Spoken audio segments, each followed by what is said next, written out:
तो केवल बिल्वपत्र खा के पार्वती जी रही। कितना दिन?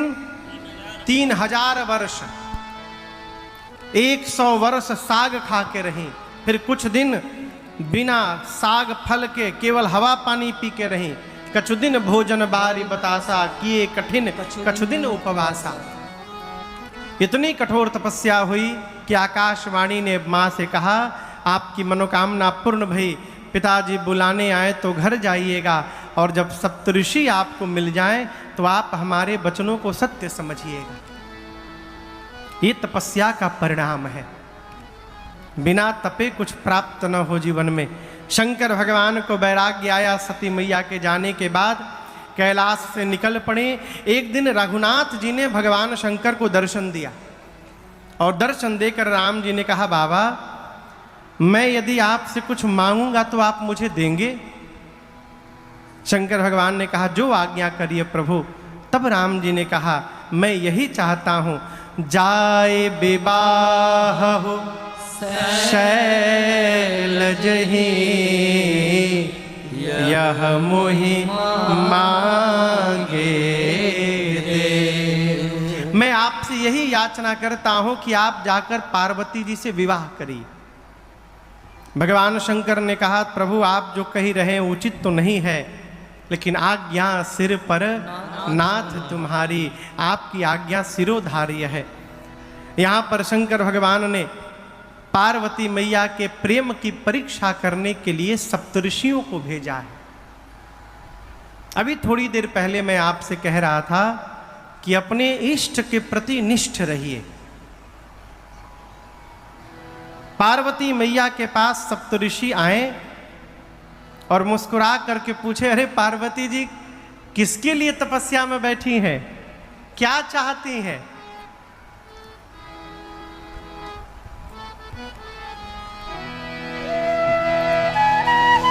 पार्वती मैया ने कहा कि देखिए ना, मेरी चाह उसी प्रकार है जैसे कोई पानी के ऊपर दीवार उठाना चाहे। ये संभव क्या पानी पर दीवार टिक सकता है? नहीं। मां कहती मेरी चाह वैसी ही है। मुनि पूछे कैसी चाह है, क्या चाहती हैं? पार्वती जी ने कहा कि मैं अपने गुरुदेव श्री नारद जी की आज्ञा से भगवान शंकर को पति के रूप में प्राप्त करना चाहती हूँ, असंभव को संभव करना चाहते हो। मुनिगण मुस्कुराए, मन में सोचे पहला प्रहार इनके गुरुजी पर किया जाए, देखे गुरुजी में कितनी निष्ठा है। हंसकर बोले, नारद जी की बात मानकर आप अपना घर बसाना चाहती हैं? पहले हम आपसे पूछ रहे हैं, बताइए नारद जी की बात मानकर घर बसता है कि उजड़ता है? जो नारद जी की बात माना उसका घर उजड़ गया। जैसे उनके पास घर द्वार नहीं है, उसी प्रकार सबको बनाना चाहते बिना घर द्वार के, और आप नारद जी की बात मान करके घर बसाना चाहती हैं। इससे बड़ा आपका विवेक और क्या होगा। जब नारद जी की बुराई की मुनियों ने, उसके बाद भी पार्वती मैया ने कुछ बोला नहीं, मौन रही। मुनियों ने देखा कि गुरु जी की निंदा से कोई असर नहीं हुआ, एक काम करो, इनके पिताजी की निंदा करो। बोले अच्छा आपका अपराध नहीं है, आप हिमालय की बेटी है ना, जिस प्रकार आपके पिता जड़ हैं उसी प्रकार आपकी बुद्धि भी जड़वत हो गई है। आप सोच नहीं रही हैं कि आप क्या चाहती हैं। पिताजी की निंदा हुई, उस पर भी पार्वती मैया कुछ नहीं बोली। मुनियों ने कहा बेकही उपाय बचा है, शंकर भगवान की निंदा करो। बोली बताइए आप जिसको पति के रूप में चाहती हैं उसके बारे में कुछ जानती हैं? पार्वती जी बोली नहीं। मुनि बोले हम बताते हैं, भीख मांग के खाते हैं।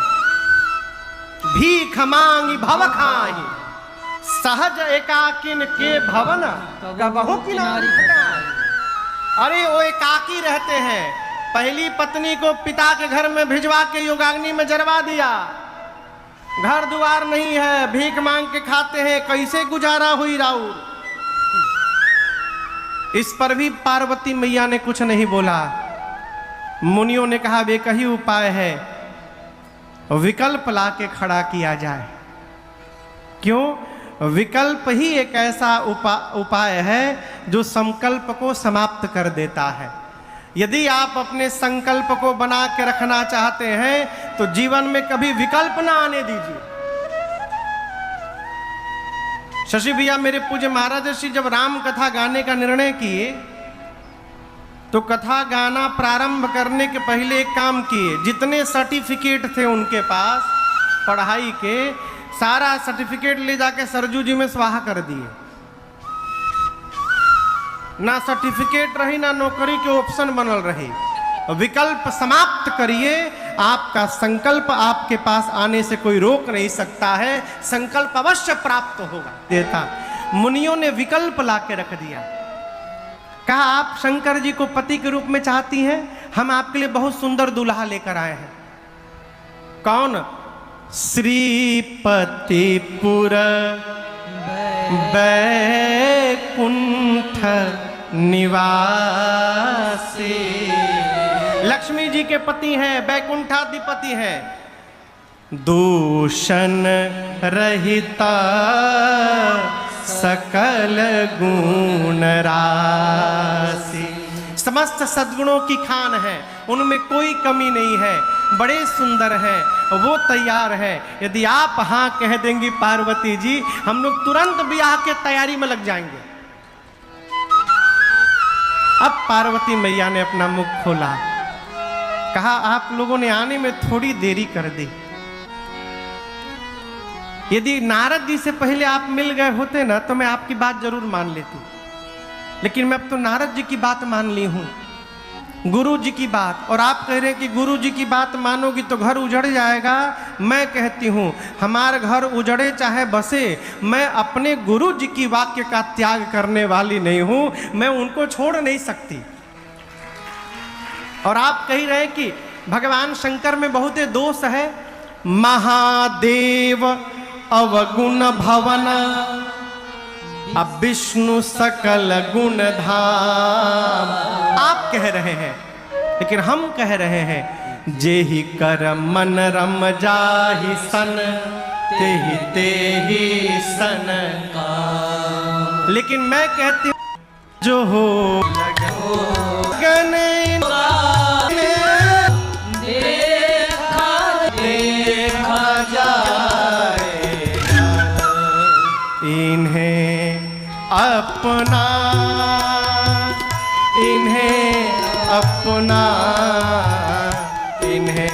अपना बना बैठे, जो होगा देखा जाएगा।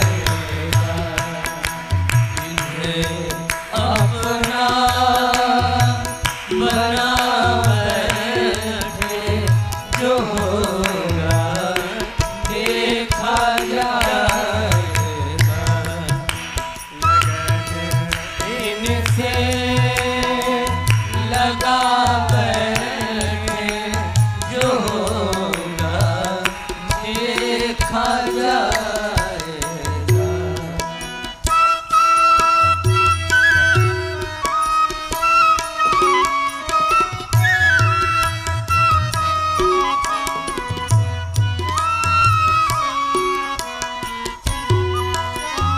कभी दुनिया से डरते थे तो छुप छुप याद करते थे, जो होगा देखा जाएगा। मुनियों ने जब मां की निष्ठा का दर्शन किया, भगवान शंकर के चरणों में जय जयकार की और जाकर बाबा को जैसे पार्वती जी की निष्ठा बताएं, भगवान शंकर इतने आनंद में आए कि बाबा फिर से समाधि में प्रवेश कर गए। देखिए, जीव का सहज स्वभाव होता है, जो बहुत प्रसन्न होता है तो उस व्यवहार में लग जाता है। बाबा का सहज स्वरूप है समाधिस्थ होना। बाबा जब बहुत प्रसन्न होते हैं समाधि में चले जाते हैं। शंकर सहज स्वरूप सम्हारा, लागी समाधि अखंड अपार।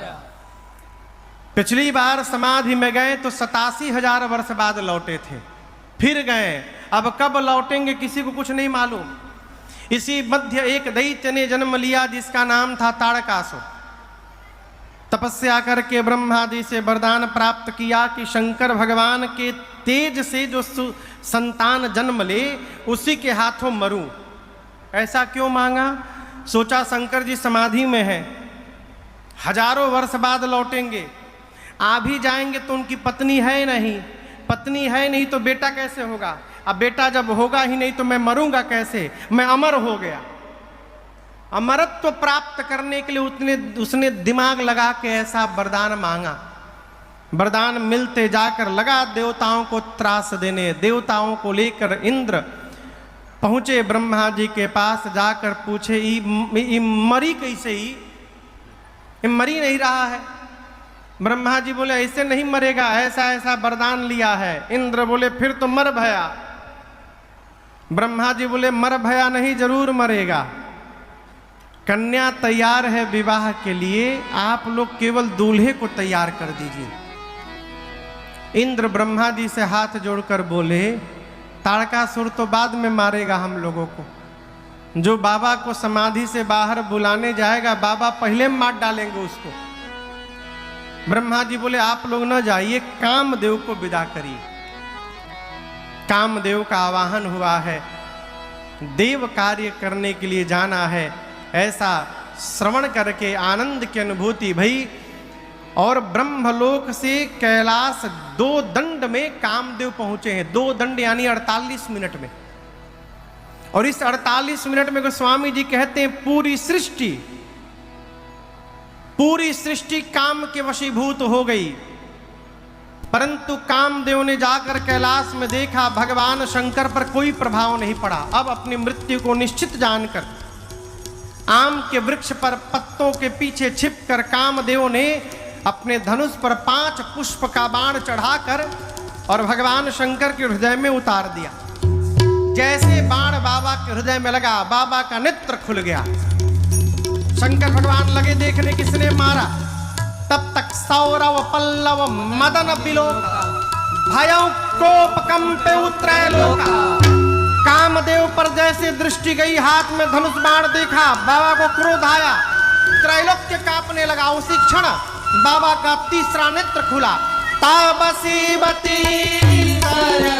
नयन उघारा चितवत काम भयउ जरिछारा।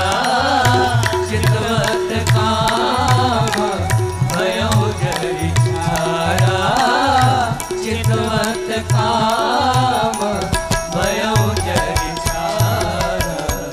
ऐ बाबा का तीसरा नेत्र खुला और नेत्र के खुलते वहीं पर कामदेव उसी क्षण जर के वहीं पर भस्म हो गए। हाहाकार मच गया हो। सारे देवता डर गए, निशाचर नाचने लगे, मुनि प्रसन्न हो गए। मुनि क्यों प्रसन्न हो गए? जब कामदेव भस्म हो गया तब उनके मन को कोई विचलित करने वाला नहीं है। जोगी अकंटक भय पति गति सुनत रति मूर्छित भई। कामदेव की पत्नी रति जैसे सुनी कि भगवान शंकर ने उनके पति को भस्म कर दिया, मूर्छित हो गई। आई बाबा के पास, भगवान शंकर को दया आ गई। बाबा ने कहा रति जाओ आशीर्वाद देता हूं। अब ते रति तव नाथ कर होय ही नाम अनंग। बिनु बपु व्यापी सबहि पुनि सुनु निज मिलन प्रसन्न। भगवान शिव ने कहा रति आज के बाद आपके पति का नाम अनंग होगा। अनंग यानी बिना अंग के, और वो सब में व्याप्त होंगे। और मैं कहता हूं धैर्य रखिए। द्वापर में जब भगवान श्री कृष्ण पृथ्वी के भार का हरण करने के लिए अवतार लेंगे, उस समय भगवान श्री कृष्ण के पुत्र प्रद्युम्न आपको पुनः पति के रूप में प्राप्त हो जाएंगे। ये मैं आपको आशीर्वाद देता हूं। मेरा आशीर्वाद अन्यथा नहीं जाएगा। रति प्रणाम करके भगवान शंकर को बारंबार दंडवत प्रणाम करके गई। रति के जाने के बाद जितने देवता हैं सारे देवता ब्रह्मा जी विष्णु जी के साथ कैलाश पहुंचे। गोस्वामी जी कहते हैं इतने डरे हुए हैं देवता लोग, सबकी भाषा बदली है। एक देवता कहते हैं बोलिए शंकर भगवान की जय। एक देवता ने कहा ना प्रसन्न भय ना, हम कहते हैं अभी प्रसन्न हो जाएंगे। बोलिए विश्वनाथ भगवान की जय। एक ने कहा हम बोलता नहीं, बोलिए भूतनाथ भगवान की जय। स्वामी जी कहते हैं पृथक पृथक तीन कीन्ह प्रशंसा। जब बात नहीं बनी तो सारे देवता एक साथ कर्पूर गौर करुणावतार संसार सार भुजगेंद्रहार सोहे जटा जूट सुर सरीधार हर हर बम बम शंकर उदार हर हर बम बम शंकर उदार हर हर बम बम शंकर उदार। हे नीलकंठ नंदी सवार हे चंद्रमौली सुनिए पुकार जय भूतनाथ तन भस्म छार हर हर बम बम शंकर उदार हर हर बम बम शंकर उदार हर हर बम बम शंकर उदार। हे शिव समर्थ संहार मार दुल्हा बनिए सबके विचार राजन शिकारी आए हैं द्वार हर हर बम बम शंकर उदार हर हर बम बम शंकर उदार हर हर बम बम शंकर उदार। सारा देव समाज एक स्वर में बोला प्रभु दुल्हा बनिए सबके विचार है। ब्रह्मा जी बोले प्रभु सभी देवता आपके विवाह का दर्शन करने के लिए उत्साह में नाच रहे हैं और हम आपको बताएं ये बात एकदम झूठ है। आप ये नहीं समझिएगा कि झूठ आज भी कल होता है। 1-2% उस समय भी चलता था। ऐसे असत्य नहीं बोलना चाहिए, लेकिन 2-3 जगह पर झूठ बोलने से कोई नुकसान नहीं होता। 10-20% तो झूठ बोल सकते हैं। कहा महाराज यदि थोड़ा झूठ बोलने से किसी बिटिया का विवाह हो रहा हो तो वहां झूठ बोल देना चाहिए।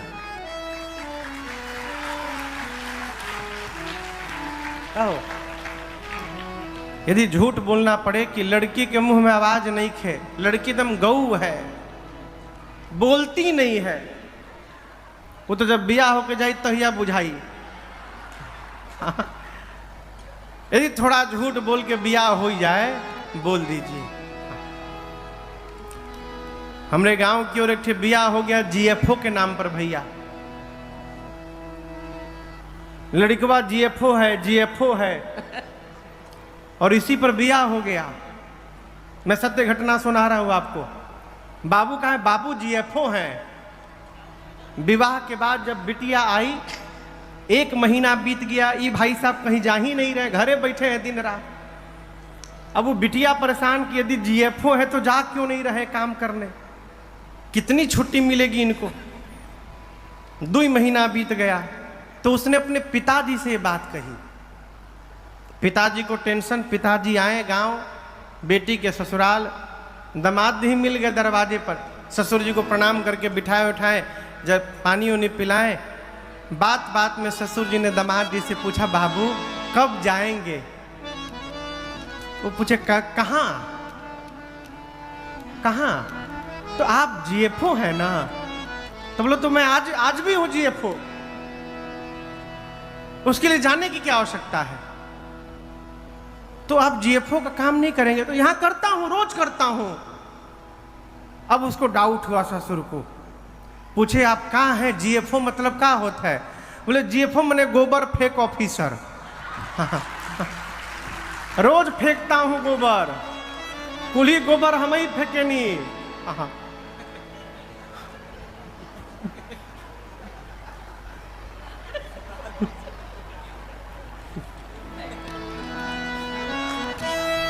थोड़ा झूठ बोल के यदि ब्याह हो रहा हो थोड़ा सा, तो वहां झूठ का दोष नहीं लगता।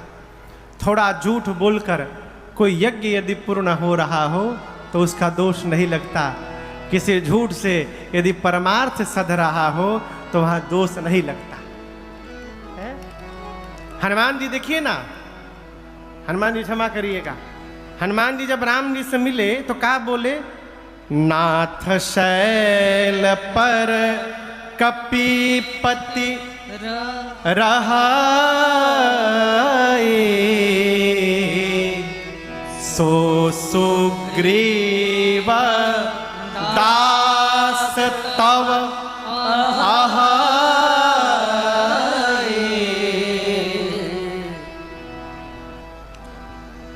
श्री हनुमान जी बोले राम जी से कि प्रभु इस पर्वत पर कपियों के राजा रहते हैं सुग्रीव,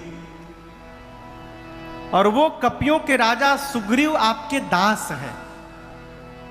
अब पढ़िएगा जब आप मानस तो आपको पता चलेगा उस समय कपियों के राजा सुग्रीव नहीं है, बाली हैं। और सुग्रीव कोई भगवान के दास वास नहीं है, वो तो राम जी को शत्रु माने थे। हनुमान जी को भेजे कि जाकर पता करो कहीं शत्रु तो नहीं आ रहे मारने के लिए। हनुमान जी कहे झूठ बोल रहे हैं। हनुमान जी सोचे यदि 2% झूठ बोल देने से भगवान जाकर सुग्रीव का उद्धार कर दें तो एक जीव पर भगवान की कृपा हो जाएगी, इससे दोष नहीं लगेगा। ब्रह्मा जी बोले प्रभु सभी देवता आपके विवाह का दर्शन करने के लिए उत्साहित हैं, आपने राम जी को वचन दिया है। बाबा बोले जी वचन दिया है, मैं तैयार हूं, आप लोग तैयारी करिए। देवता दुंदुभी बजाने लगे, सप्तऋषि गए, विवाह का मुहूर्त लेकर आए। ब्रह्मा जी ने मुहूर्त बताया, लेकिन जिस मुहूर्त पर हम और आप विवाह करते हैं वो मुहूर्त नहीं था शिव महाशिवरात्रि का। पुराण में अलग अलग मुहूर्त बताए गए हैं।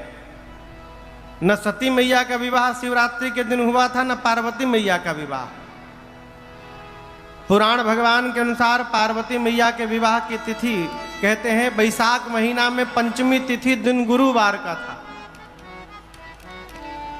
मुहूर्त बताया ब्रह्मा जी ने और सभी देवताओं से निवेदन करते हुए कहा कि अमुक तिथि को समस्त देवता ठीक 5 बजे बाराती बन करके विशेष नोट में लिखा था निजी वाहनों द्वारा कैलाश आएंगे। इसका क्या मतलब है? इसका मतलब ये है कि दुल्हा की ओर से कौनो गाड़ी के साटा बुकिंग निखे भइल, बारातियों के लिए कोई गाड़ी की व्यवस्था नहीं है। बारातियों को छोड़िए, दुल्हा खातिर अपने खातिर व्यवस्था नहीं है।